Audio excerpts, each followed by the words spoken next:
আসসালামু আলাইকুম রহমতুল্লাহ। Master solar বিডির পক্ষ থেকে আপনাদের সকলকে জানাচ্ছি আন্তরিক প্রীতি, শুভেচ্ছা, অভিনন্দন। আশা করি আপনারা সকলেই ভালো আছেন। আলহামদুলিল্লাহ, আমিও ভালো আছি। আমি আজকে আবারও আরেকটি চার্জ কন্ট্রোলার নিয়ে আসলাম। এটি 24 volt solar charge controller hybrid. এটি নিচ্ছেন সিনিয়র ওয়ারেন্ট অফিসার নাজমুল ভাই, আরটিডি, থানা নকলা, জেলা শেরপুর। এটি আমরা এখন পরীক্ষা করব যে আসলে এটি কেমন করে কাজ করে। আপনাদের বাড়িতে আইপিএসের সংযোগটি এই রকম একটা সকেটের মাধ্যমে বিদ্যুতের সঙ্গে লাগানো আছে। আপনারা কি করবেন, ওইটি খুলবেন। ওইটি খুলে আমার এই মেশিনে লাগাই দিবেন। আর আমার এই মেশিনের এটি যেখান থেকে খুললেন ঠিক কারেন্টের ওইটাতে এই সকেটটি লাগাই দিবেন। তাহলে কি হবে, দিনের বেলা যখন সোলার থাকবে তখন এটি বিদ্যুতের সংযোগটাকে কেটে দেবে। আর ঠিক যখন সোলার থাকবে না, ব্যাটারি ভোল্ট কমে যাবে, তখন সে অটো আপনার আইপিএসকে বিদ্যুতের সঙ্গে সংযোগ করে দিবে। আশা করি বুঝতে পেরেছেন।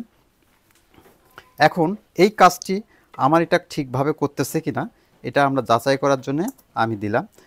এটি আমি সংযোগ দিচ্ছি, যদি এখানে সংযোগ পায় তাহলে জ্বলবে। এই অবস্থায় বিদ্যুতের সঙ্গে লাগাই দিচ্ছি, দেখি এটি জ্বলে নাকি। বলটি বিদ্যুতের সংযোগ দিয়েছি কিন্তু বলটি কিন্তু জ্বলতেছে না। এবার আমি ব্যাটারি সংযোগ দিলাম। এখানে দেখাচ্ছে 25.8 ভোল্ট। আমরা ইচ্ছা করলে এটি কম বেশি করতে পারি। ধরে নেন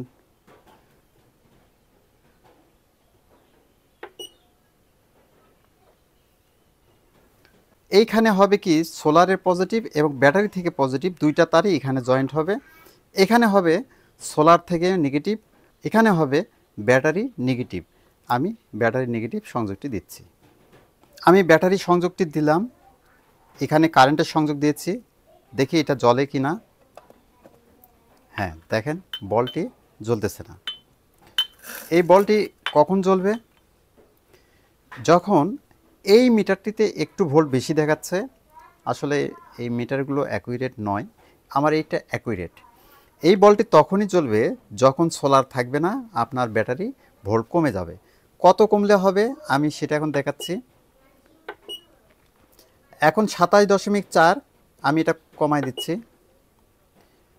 যখনই বল সংযোগ হবে তখন এই বলটা জ্বলবে। কখন 26 দেখেন 25.9 ভোল্টে আসার সঙ্গে সঙ্গে সে আপনার বাড়ির আইপিএসকে বিদ্যুতের সঙ্গে সংযোগ করে দিবে। এটি ধরেন আইপিএস সংযোগটি করে দিল। আসলে এটি চার্জ কন্ট্রোলার, এটা কোনো ইনভার্টার না। আবার কততে বাড়বে দেখি, 26 ভোল্ট, তখন কিন্তু এই সংযোগটি বন্ধ হয়ে গেল। এখন এটি লাল বাতি মানে চার্জিং দেখাচ্ছে যে চার্জ হচ্ছে। এই চার্জিংটা কখন বন্ধ হবে দেখি। চার্জিংটা 27, 27.5, 27.7, 8, 27.8 চার্জিং বন্ধ হয়ে গেছে। অর্থাৎ 27.8 ভোল্টে চার্জিংটা অফ হয়ে যাবে। এখন কথা হচ্ছে যে এমপিপিটি আর পিডাব্লিউএম, আমার এই চার্জ কন্ট্রোলারটা পিডাব্লিউএম হওয়ার পরও আমি বলতেছি যে এটি দিয়ে ব্যাটারিকে পূর্ণ চার্জ করা যায়। কিভাবে করা যায় একটু যদি আমি বুঝাই দেই আপনাদের। আমার এটি বিশেষত্ব আছে। অন্যান্য চার্জ কন্ট্রোলারগুলো হয় কি, চার্জ ফুল হয়ে যাওয়ার পর সে বন্ধ হয়ে যায়। আমার এটা কি করবে দেখেন, এখন দেখাচ্ছে ফুল, অর্থাৎ চার্জ হচ্ছে 27.7 চার্জ হচ্ছে। আমি ঠিক দেখেন 28 করে দেব, কিন্তু আমার এই লাল বাতিটা বন্ধ হতে একটু সময় নেবে।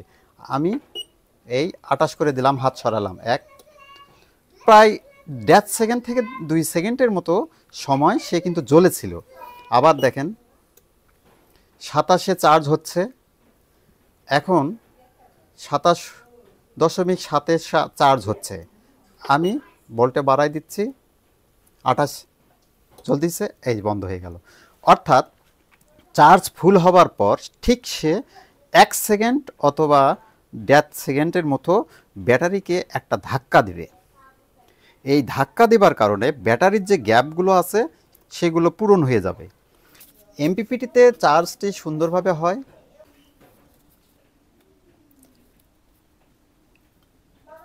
এটি ব্যাটারি, সাপোজ এটি ব্যাটারি, এটি চলতেছে এমপিপিটি, আর এটি চলতেছে পিডাব্লিউএম দিয়ে।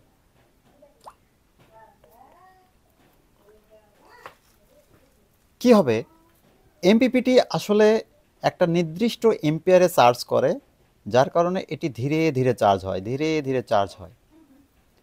এমপিপিটি দ্বারা যদি চার্জ এটা ফুল করতে পারে তাহলে কিন্তু এটি 100% চার্জ ফুল হয়ে যায়।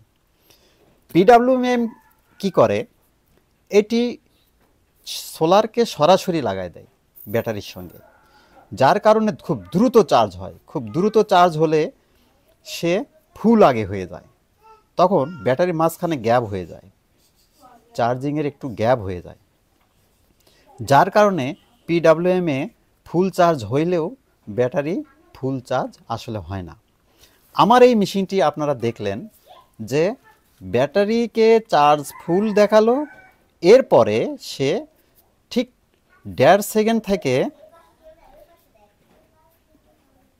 ঠিক 1 সেকেন্ড থেকে 1.5 সেকেন্ডের মতো ব্যাটারিকে একটা ধাক্কা দেবে। এতে ব্যাটারিটা ক্ষতি হবে না, গরম হবে না। নিঃসন্দেহে এই ধাক্কাতে কি হবে, যে গ্যাপগুলো ছিল এই গ্যাপগুলো ধীরে ধীরে পূরণ হয়ে যাবে। আশা করি বুঝতে পেরেছেন। এই কারণে বলতেছি, আমার গবেষণায়, আমার ডিসিশনে এই চার্জ কন্ট্রোলারটি সেরা। আবার দেখাচ্ছি, লাল বাতি জ্বলতেছে, আমি আবার দেন জ্বলতেছে। এই যে এই ধাক্কাতে ব্যাটারিটার গ্যাপটা পূরণ হয়ে যাবে। এই সিস্টেমটি আর কোনো, আমি চেষ্টায় আছি আপনাদের উপকারের জন্য, কম টাকায় কিভাবে উপকার করতে পারি। আসলে এত কিছু দিয়ে মাত্র এটা রেট আমি রেখেছি 2500 টাকা। পরিশেষে আপনাদের সকলকে কৃতজ্ঞতা জানিয়ে এখানে শেষ করছি। আসসালামু আলাইকুম ওয়া রাহমাতুল্লাহ।